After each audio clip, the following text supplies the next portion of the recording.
जान लेते हैं कि चेतन आनंद लगातार है और बयान दे रहे हैं। उन्होंने कहा है कि चिराग का काम होता है पिक एंड यूज का।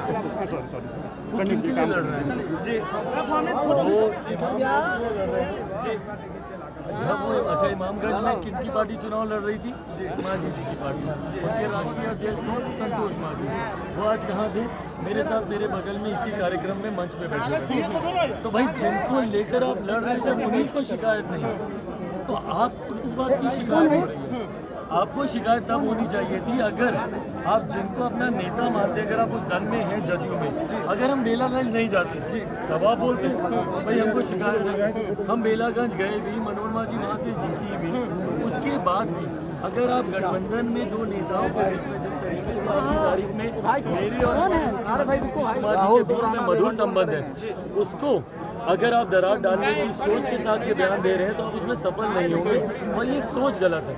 आपका एक गठबंधन का नेता होने के नाते गठबंधन को मजबूत करने की सोच होनी चाहिए। हाँ, अगर मांझी जी ये शिकायत करते हैं, उनके परिवार का दीपा मांझी जी उस दिन गई विधानसभा, उन्होंने खुद बोला कि चिराग भैया का आशीर्वाद हमको पूरी तरीके से मिला, तो इस तरीके की बातें गठबंधन में रहकर बोलना उचित नहीं। एक उदाहरण लोकसभा के दिए हैं चेतन आनंद, जब उनके शिवर चुनाव लड़ रही थी शिवर लोकसभा की हेलीकॉप्टर बुक था, चिराग जी ने नंबर प्लेट भी लिखवा लिया लेकिन नहीं आए प्रचार। हाँ, तो अब ये पूछे अपने पार्टी के नेता से, वो पूछे कि शिवर का कार्यक्रम हमारा क्यों नहीं लगा?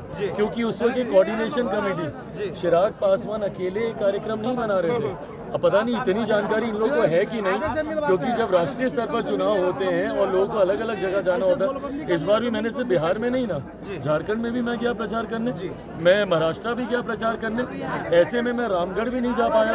तो बीजेपी को भी बोलना चाहिए कि हमारे खिलाफ काम कर रहे हैं, नहीं वो कर रहे हैं। ये सोच गलत है। चुनाव के वक्त जितनी जगह मेरा भाजपा जनता दल यूनाइटेड ने मिलकर कार्यक्रम लगाए उतनी जगह में गया, इनके यहाँ कार्यक्रम नहीं लग पाया, तो इनको ये सवाल उस कोऑर्डिनेशन कमेटी के सदस्य जो इनकी खुद की पार्टी के हैं उनसे पूछना चाहिए, ना कि उंगली मुझ पे उठानी चाहिए। पर ये प्रक्रिया की जानकारी नए विधायक नहीं होगी। क्या साजिश लगता है इस तरह का बयान अचानक देना, वो भी किसी जनप्रतिनिधि के द्वारा? ये सब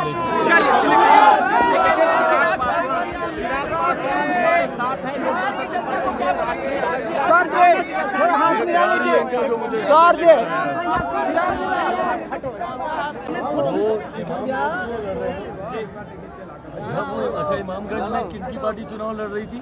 मांझी जी की पार्टी। उनके राष्ट्रीय अध्यक्ष कौन? संतोष मांझी। वो आज कहाँ थे? मेरे साथ मेरे बगल में इसी कार्यक्रम में मंच पे बैठे थे। तो भाई जिनको लेकर आप लड़ रहे थे उन्हीं को शिकायत नहीं, तो आपको किस बात की शिकायत हो रही है?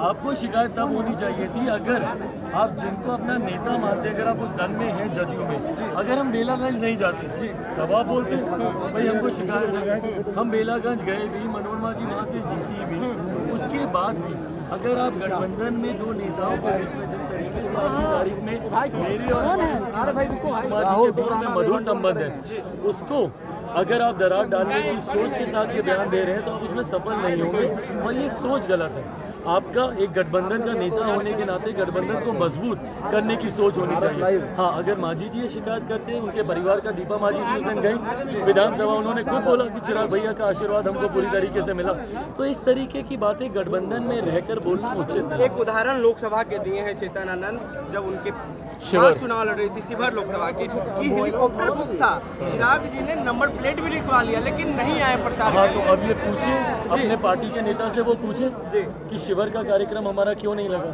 क्योंकि उस वक्त कोऑर्डिनेशन कमेटी चिराग पासवान अकेले कार्यक्रम नहीं बना रहे थे। अब पता नहीं इतनी जानकारी इन लोगों को है कि नहीं, क्योंकि जब राष्ट्रीय स्तर पर चुनाव होते हैं और लोगों को अलग अलग जगह जाना होता है, इस बार भी मैंने सिर्फ बिहार में नहीं ना, झारखंड में भी मैं गया प्रचार करने, मैं महाराष्ट्र भी गया प्रचार करने, ऐसे में मैं रामगढ़ भी नहीं जा पाया। तो बीजेपी को भी बोलना चाहिए कि हमारे खिलाफ काम कर रहे हैं, नहीं वो कर रहे हैं। ये सोच गलत है। चुनाव के वक्त जितनी जगह मेरा भाजपा जनता दल यूनाइटेड ने मिलकर कार्यक्रम लगाए उतनी जगह में गया, इनके यहाँ कार्यक्रम नहीं लग पाया, तो इनको ये सवाल उस कोऑर्डिनेशन कमेटी के सदस्य जो इनकी खुद की पार्टी के हैं उनसे पूछना चाहिए, ना कि उंगली मुझ पे उठानी चाहिए। पर ये प्रक्रिया की जानकारी नए विधायक नहीं होगी। क्या साजिश लगता है इस तरह का बयान अचानक देना, वो भी किसी जनप्रतिनिधि के द्वारा? ये सब